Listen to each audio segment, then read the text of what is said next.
بسم اللہ الرحمن الرحیم۔ السلام علیکم ناظرین کرام، نئی ویڈیو میں آپ کو خوش آمدید کہتے ہیں۔ عمران خان پر عدت میں نکاح کے حوالے سے ایک اور الزام عائد کیا گیا ہے۔ میں تو اس بات کو بھی عمران خان کی کامیابی سمجھتا ہوں، بلکہ ان کی دیانتداری پر ایک اور مہر سمجھتا ہوں کہ وہ شخص کرپٹ نہیں ہے، اور یہ باتیں ثابت کرتی ہیں کہ عمران خان ہی کامیاب ہو رہا ہے اور ان کو بڑی مصیبت ان کو پڑ چکی ہے۔ اور یہی بات ہے کہ عمران خان کے پچھلے 3.5 سالہ دور میں جو عمران خان حکومت میں تھے، اس میں کرپشن کا ایک کیس نہیں نکلا، ایک چیز بھی آج تک سامنے نہیں آ سکی۔ کوئی مجھے نیب کا ریفرنس بتا دیں عمران خان پر کرپشن کا ہوا ہو، کوئی مجھے ایسا ریفرنس بتا دیں جو اینٹی کرپشن کیس ہو، کوئی بھی مجھے ایسا ریفرنس بتا دیں جو ایف آئی اے نے عمران خان پر ثابت کیا ہو کہ عمران خان صاحب کرپٹ ہیں۔ ایسی کوئی چیز بھی ان کے پاس نہیں ہے، اور جب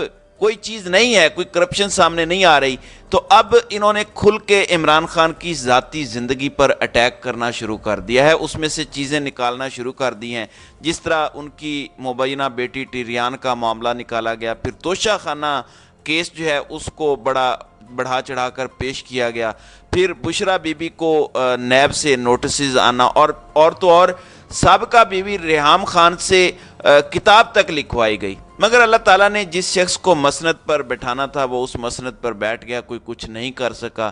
یہودی ایجنٹ آپ اس کو کہہ چکے، طالبان خان آپ اس کو کہہ چکے، پاکستان کا دشمن آپ اس کو کہہ چکے، غیر ملکی ایجنٹ آپ کہہ چکے، حکیم سعید اور ڈاکٹر اسرار کے ریفرنس تک ان لوگوں نے پیش کر دیے، مگر کچھ ہو نہیں پایا۔ جس کا ہاتھ اللہ تعالیٰ نے پکڑا ہوا ہو اس کا کوئی کچھ کیا بگاڑ سکتا ہے۔ میں نے تو 2+2=4 کی طرح اس لیے بات کی ہے کہ اگر میں غلط ہوں تو کوئی مجھے بتائے۔ کوئی چیز بھی عمران خان کے خلاف اب تک پروو نہیں ہو پائی۔ اب جو کیسز بنائے ہوئے ہیں انہوں نے، جس طرح فارن فنڈنگ کیس یا ممنوعہ فنڈنگ کیس تھا، وہ کیس بھی ختم ہو گیا، تو باقیوں کی طرح یہی انجام اس کیس کا بھی ہے۔ تو گورنمنٹ نے فائلز بنا کر رکھی ہوئی ہیں، طاقتور گورنمنٹ کی بات کر رہا ہوں، جو بند کمروں میں پیچھے بیٹھ کر سب کچھ کرتی ہے، جو کہتی ہے کہ ہم اے پولیٹیکل ہو گئے ہیں۔ تو اب انہوں نے عمران خان کے نکاح کو ایشو بنا کے پیش کیا ہے، سامنے لے آئے ہیں۔ اب یہ بھی بالکل ذاتی ایشو ہے، اس کا کوئی گورنمنٹ سے تعلق نہیں ہے، اس کا کوئی تعلق کسی اور شخصیت سے نہیں ہے، یہ تو عمران خان کی ذات کا ایشو ہے۔ فار ایگزامپل میں مفتی صاحب کی بات مان بھی لوں، مفتی سعید صاحب کی، وہ کن کے ہیں، کن کے پے رول پر ہیں، کن کے کہنے پر وہ یہ ساری باتیں کر رہے ہیں، پورا مری اسلام آباد پنڈی اس بات کو جانتا ہے کہ مفتی سعید ہیں کون، ان کے پیچھے ہے کون، ان کی ماضی کی حرکات و سکنات کیا تھیں، کس چیز سے یہ ریلیٹڈ رہے ہیں۔ خیر، میں ان کی ذاتی زندگی میں نہیں جاتا، لیکن ان کے ایسے کام، بہت سی ان کی ایسی حرکتوں کو سامنے لانے کا موجب بنیں گے۔ اب یہ ذاتی ایشو ہے، اور اگر کوئی عدت میں نکاح ہوا بھی ہے تو انہوں نے کفارہ ادا کر کے دوبارہ نکاح کر لیا۔ مثال کے طور پر میں اگر ان باتوں کو تسلیم بھی کر لوں، بہرحال جو بھی ہوا، اگر اس نکاح کی بات کو مان بھی لوں، تو عمران خان نے انہی کے بقول کفارہ ادا کر کے دوبارہ نکاح کر لیا، اپنی غلطی درست کر لی، مگر یہ معاملہ ہے انتہائی ذاتی۔ تو یہ اس طرح کی چیزوں کو انہوں نے ریزرو کر کے رکھا ہوا ہے تاکہ وقت آنے پر کھولا جائے، ورنہ اتنی پھرتی سے کام کیسے ہوں؟ وکیل بھی اتنی پھرتی سے کام کرے، جج بھی اتنی پھرتی سے کام کرے، گواہ بھی اتنی پھرتی سے کام کرے، اور لوگ بھی تیار بیٹھے ہوں۔ 3-4 دن پہلے اسی کیس کی سماعت ہوئی تھی، تو اس وقت پوچھا جج نے کہ مفتی سعید جو نکاح خواہ ہیں وہ کہاں پر ہیں، بلائیں اس کو۔ تو مدعی نے کہا کہ وہ ان کو پیش نہیں کر سکتے کیونکہ وہ اچانک عمرے پر چلے گئے ہیں، تو آپ ہمیں کوئی تاریخ دے دیں۔ تو یہ مدعی نے کہا، اس پر جج نے 28 اپریل کی تاریخ دے دی کہ رمضان اور عید گزر جائے تو اس کے بعد اس کی سماعت ہوگی۔ آج پھر اسی درخواست گزار نے اچانک درخواست دی کہ سر آپ نے 4 دن پہلے 28 اپریل کی تاریخ دی تھی، ہمیں بڑی جلدی ہے، ہمارا معاملہ بڑا پیچیدہ ہے، ہم نے خان صاحب پر اٹیک کرنے ہیں، اس لیے جلدی جلدی تاریخ دے دیں۔ اس پر جج نے کہا کہ یہ کون سی ایسی بات ہے، چشم ماں روشن دل ماں شاد، آج ہی تاریخ لے لو۔ تو 28 اپریل کی تاریخ کو ختم کر کے آج کی ہی تاریخ مقرر کی گئی، آج ساری فیلڈنگ لگائی گئی، اور مفتی سعید جو ہیں ان کو پیش کیا گیا بطور گواہ، اور وہ اپنا عمرہ چھوڑ کر یہاں پر آئے اور بطور گواہ وہ پیش ہوئے۔ تو پاکستان کے سارے میڈیا میں بریکنگ نیوز کے طور پر یہ ٹکر چلنا شروع ہو گئے. لگتا ہے کہ پاکستان میں صرف ایک ہی ایشو ہے کہ عمران خان نے نکاح عدت میں کیا تھا یا نہیں، اس کے علاوہ تو اور کوئی ایشو ہی نہیں رہا. بہرحال نکاح خان نے موقف اختیار کیا کہ عمران خان نے عدت میں نکاح کیا اور کہا تھا کہ مجھے پیشن گوئی ہوئی ہے. یعنی یہ مفتی سعید صاحب کہہ رہے ہیں کہ عمران خان نے مجھے کہا کہ میں بشرا بی بی سے نکاح اس لیے کر رہا ہوں تاکہ میں وزیر اعظم بن جاؤں کیونکہ پیشن گوئی ہوئی ہے. پھر عمران خان عدت میں نکاح کر کے وزیر اعظم بن گئے. خود مفتی سعید نے یہ جو بیان دیا ہے یہ ذرا ملاحظہ کریں. بسم اللہ الرحمن الرحیم. 1 جنوری 2018 کا قصہ ہے. جناب عمران خان صاحب نے اپنے نکاح کے لیے یہاں سے لاہور کا سفر کیا اور میں بھی ان کے ہمراہ ہی تھا.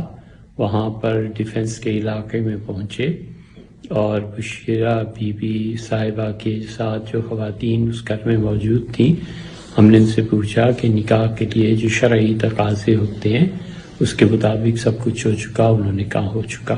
تو میں نے ان کا نکاح بشرا بی بی سے پڑھا دیا. اس کے بعد میں اپنے گھر واپس آ گیا اور میں محمد سعید خان، محمد حنیف خان صاحب کا بیٹا ہی بول رہا ہوں. اور پھر دیگر ذرائع سے بھی اور میڈیا سے بھی معلوم ہوا کہ جو مجھ سے کہا گیا تھا وہ درست نہیں تھا. تو شرعی اعتبار سے یہ نکاح فاسد ہوا. تو اللہ تعالیٰ کا خوف اور جواب دہی کا احساس میں نے اس کے تحت ان دونوں حضرات کو بلایا اور پھر ان کا نکاح دوبارہ ہوا. اور وہ تقریباً یاد پڑتا ہے کہ 1 ماہ کے بعد ہوا اور اس میں بھی زلفی بخاری صاحب محترم وہ گواہ تھے اور عون چودھری صاحب اس کے گواہ تھے. جی ناظرین اکرام، آپ نے مفتی سعید صاحب کا اپنا بیان جو ہے وہ ملاحظہ کیا. میرے خیال سے اس مولوی کے خلاف قانونی کارروائی ہونی چاہیے. اگر اس طرح کی بات تھی تو آپ نے نکاح کس قانون کے تحت پڑھوایا؟ اگر عدت میں تھیں تو سب سے پہلے تو آپ کو شرم آنی چاہیے تھی. یاد اب آئی آپ کو اتنے سالوں کے بعد، یعنی 5-6 سالوں کے بعد آپ کو یاد آئی کہ یہ تو عدت میں نکاح ہوا تھا اس لیے اس کے اوپر کیس کرنا ہے. پھر دوسری بات، جس خاتون کا نکاح ہوا ہے یعنی بشرا بی بی، وہ خود بول رہی ہیں کہ میں نے عدت مکمل کرنے کے بھی چند ماہ بعد نکاح کیا تھا. تو پھر یہ پاکستان کے ادارے اور جو نوکر عدلیہ ہے کس حیثیت سے کسی کے نکاح پر سوالات اٹھا رہے ہیں اور مفتی سعید کن شواہد اور گواہیوں کو شرعی مان کر بیان دے رہے ہیں کہ نکاح جو ہے وہ عدت میں ہوا تھا. ایسے تو دین فروش مولویوں کو اللہ ہی ہدایت دے. خود بشرا بی بی جو ہیں اپنے نکاح سے متعلق کیا فرما رہی ہیں یہ ذرا ملاحظہ کریں. میں بڑے مشکل حالات میں تھی تو جب میرے نکاح کی خبر چل رہی کہ جی عدت نہیں ہے. عدت میں لوگوں کو بتا دوں کہ جب میں اپنے گھر سے نکلی تھی تو میرے گھر میں ہی میں عدت پوری کر کے نکلی تھی. میرے جو پچھلے ہسبینڈ تھے وہ ایک دین کے اوپر بڑا چلتے ہیں. انہوں نے کہا ہم پہلے یہ عدت گھر میں کریں گے جیسے ایک قرآنی طریقہ تھا. اس کے بعد جب میں گھر سے نکلی، میں چاہتی تو میں اگلے دن بھی شادی کر سکتی تھی. میں نے تو اس کے 5-6 بلکہ شاید 7 مہینے بعد کی. تو یہ جو چیزیں ہیں نا، بس کیا تو اس وقت جو مشکل وقت تھا اس میں کیا تھا کہ ہر اینکر، ہر انسان جو تھا وہ کچھ نہ کچھ بول رہا تھا، کوئی کچھ بول. جی ناظرین اکرام، آپ نے بشرا بی بی کا جو ہے وہ بیان ملاحظہ کیا کہ انہوں نے عدت گزر جانے کے بعد نکاح کیا تھا اور یہ محض ایک پروپیگنڈا ہے. عمران خان ہمیشہ سادگی میں مار کھا جاتے ہیں، وہ ہر شخص پر اعتبار کرتے ہیں. اس مولوی اور اس کے سہولت کاروں کے یہ کام دیکھیں. یہ لوگ اتنے گرے ہوئے ہیں کہ نکاح جیسی چیزوں پر اب یہ سیاست کر رہے ہیں. کل کوئی بھی کسی کے نکاح کے بارے میں اس طرح کا سوال کرے گا تو اس طرح کے معاملات ہوں گے. یہ کہتے ہیں کہ عمران خان نے جو ہے وہ ایک دفعہ نکاح جب کر لیا عدت کے اندر تو پھر بقول مفتی سعید کے دوبارہ مجھے فون کیا کہ میرا دوبارہ نکاح کرو. یار سب کو پتہ ہے کہ اس معاملے میں کچھ ہونے والا نہیں ہے اور ہمیں سب کو پتہ ہے کہ ان کیسز کا مقصد کیا ہے. مقصد صرف ایک ہی ہے کہ عمران خان کو گندا کیا جائے، مذہبی جذبات عمران خان کے خلاف اجاگر کیا جائیں، عمران خان کا جو ریلیجس ووٹ بینک ہے اس کو متاثر کیا جائے. اور وہی والی یہ حرکات ہیں جو وزیرآباد حملے سے قبل جاوید لطیف اور مریم اورنگزیب نے پی ٹی وی پر آ کر پریس کانفرنس کر کے کی تھیں، جس کا ایک پارٹ یہ بھی ہے کہ نوید نے آ کر بیان دیا کہ میں نے عمران خان کو مختلف دعاوی کا مدعی پایا اور ان پر حملہ کیا. گو اب اسی حملے کو عمران خان پر غیر ملکی ایجنسیوں کا حملہ اسی گورنمنٹ کی جانب سے کہا جا رہا ہے۔ بہرحال اسی طرح کا حملہ انہوں نے گزشتہ دور میں بے نظیر بھٹو کے ساتھ کیا تھا، ان کی ذاتی تصاویر کو جو ہے وہ ننگی تصاویر جو ہے وہ ہیلی کاپٹر سے پھینکوائی تھی۔ اب یہ دوبارہ انہوں نے اس طرح کی گھٹیا حرکت کی ہے۔ تو ناظرین اکرام، آپ کی اس ویڈیو کے حوالے سے کیا رائے ہے؟ اب اپنی رائے کا اظہار کامنٹ سیکشن میں ضرور کیجیے گا۔